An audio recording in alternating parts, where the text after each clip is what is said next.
Muchas gracias, señor presidente. Antes de abordar el fondo de nuestra intervención. Merci beaucoup, Monsieur le Président. Avant d'aborder le fond de notre intervention, il nous semble nécessaire d'apporter une précision d'ordre institutionnel. Nous constatons avec préoccupation la tentative de présenter devant ce Conseil de sécurité, comme prétendue représentante de la société civile, une personne dont la carrière publique a été marquée par un financement constant de gouvernements étrangers et de sociétés transnationales. Les preuves sont là, accessibles à quiconque souhaite les consulter, et s'étendent sur plusieurs années. Il s'agit également de sa participation à des processus de déstabilisation politique et à la promotion de l'effondrement des institutions dans son propre pays. L'instrumentalisation de telles personnalités pour légitimer des discours conflictuels, justifier le recours à la force ou minimiser les violations du droit international ne sert ni les objectifs de ce Conseil, ni le renforcement du multilatéralisme. Au contraire, elle mine la crédibilité des débats et dénature la nature de cet organe appelé à préserver la paix et la sécurité internationale. Venons-en maintenant au fait. Monsieur le Président, le 3 janvier 2026 est une date d'une gravité historique profonde, non seulement pour le Venezuela, mais pour le système international dans son ensemble. Ce jour-là, la République bolivarienne du Venezuela a été la cible d'une attaque armée illégitime, dépourvue de toute justification légale, perpétrée par le gouvernement des États-Unis d'Amérique. Cette attaque a notamment consisté en des bombardements sur son territoire, des pertes en vie civile et militaire, la destruction d'infrastructures essentielles et l'enlèvement du président constitutionnel de la République, Nicolás Maduro, et de la première dame, Cilia Flores. Le Venezuela comparaît aujourd'hui devant ce Conseil avec une profonde conviction. La paix internationale ne peut être maintenue que si le droit international est respecté, sans exception, sans deux poids, deux mesures, ni interprétation sélective.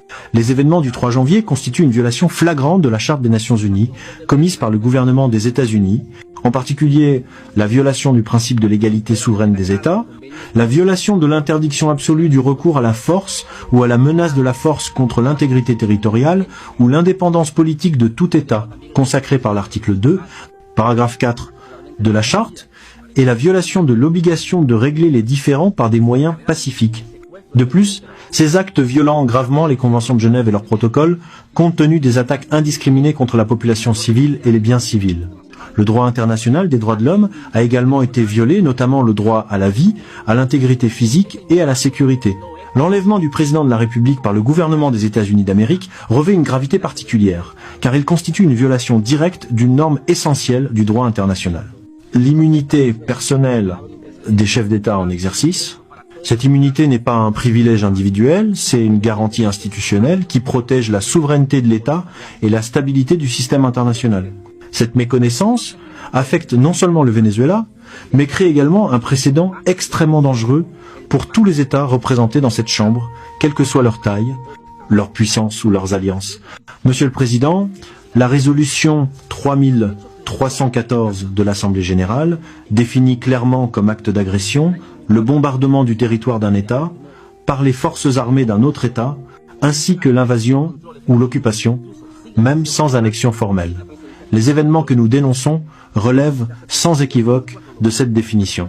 En 2004, la Cour internationale de justice a affirmé qu'il y a occupation lorsqu'un État exerce un contrôle effectif, même sans annexion formelle ni présence continue de troupes. La résolution 242 du Conseil de sécurité, quant à elle, souligne que l'acquisition de territoires par la force est inadmissible. La résolution 2625 de l'Assemblée générale établit que le territoire d'un État ne peut faire l'objet d'une occupation militaire résultant de l'emploi de la force en violation de la Charte.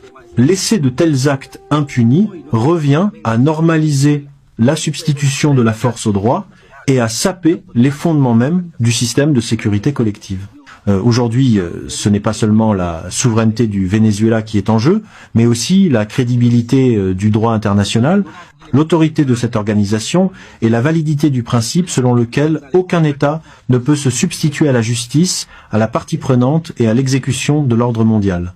Monsieur le Président, nous ne pouvons ignorer un élément central de cette agression américaine. Le Venezuela est victime de ces attaques en raison de ses ressources naturelles. Le pétrole, l'énergie, les ressources stratégiques et la position géopolitique de notre pays ont toujours été source de convoitises et de pression extérieure. Lorsque la force est utilisée pour contrôler les ressources, imposer des gouvernements ou remodeler des États, Nous sommes confrontés à une logique qui rappelle les pires pratiques du colonialisme et du néocolonialisme. Accepter cette logique, c'est ouvrir la porte à un monde profondément instable où des pays disposant de capacités militaires supérieures peuvent décider par la force du destin politique et économique d'autres États. Ce scénario menace non seulement le Venezuela, mais aussi la paix et la sécurité internationale dans leur ensemble. Si l'enlèvement d'un chef d'État, le bombardement d'une nation souveraine et la menace ouverte de nouvelles actions armées sont tolérés ou minimisés, le message envoyé au monde est dévastateur. Le droit est facultatif et la force est le seul arbitre des relations internationales.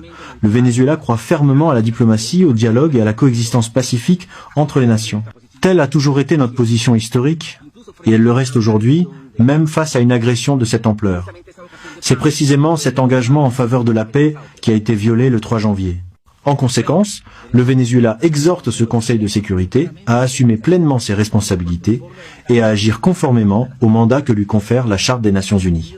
À cet égard, nous demandons, premièrement, que le gouvernement des États-Unis d'Amérique soit tenu de respecter pleinement les immunités du président Nicolás Maduro et de la première dame Cilia Flores, ainsi que leur libération immédiate et leur retour en toute sécurité au Venezuela.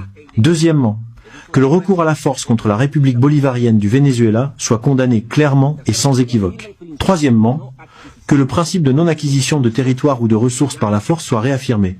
Et quatrièmement, que des mesures soient adoptées en vue de la désescalade, de la protection de la population civile et du rétablissement du droit international.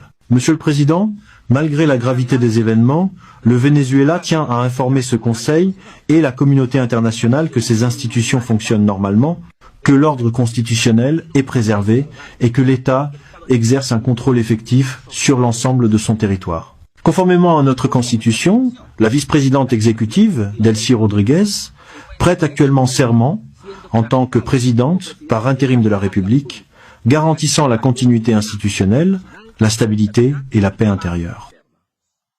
Au peuple vénézuélien, nous souhaitons adresser un message de sérénité, de confiance et d'espoir. Le Venezuela est une nation qui croit en la paix, au travail et à la dignité. Notre engagement envers la diplomatie et l'état de droit est ferme et inébranlable. Nous défendons notre souveraineté sans renoncer à nos valeurs. Nous sommes attachés au dialogue et n'accepterons aucune imposition. Nous croyons en un avenir de coexistence, de développement et de respect entre les nations. Nous avons confiance que ce Conseil de sécurité saura se montrer à la hauteur et choisir la voie de la légalité, de la responsabilité collective et de la paix. Merci beaucoup, Monsieur le Président.